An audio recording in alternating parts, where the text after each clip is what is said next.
কি করছো তুমি? মা মা এরকম করবেন না। মা প্লিজ, মা একটু শান্ত হয়ে যাও। মা এমন কিছু হয়নি মা, প্লিজ। দাঁড়াও, আমাকে আমার কর্মের ফল পেতে দে। ছাড় আমাকে। ঠাকুমা এরকম করো না ঠাকুমা, প্লিজ।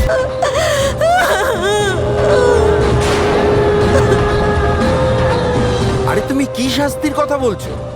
তুমি তো কিছু করোনি কামি। এসব যা হয়েছে সেটা অ্যাক্সিডেন্ট। না, ভুল আমারই হয়েছে। আমাকে আমার পাপের শাস্তি পেতেই হবে।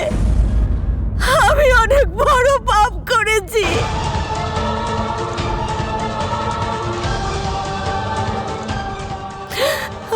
আমি আমি আমার জানকীর পরিবারের দায়িত্ব নিয়েছিলাম, সেটা আমি পালন করতে পারিনি।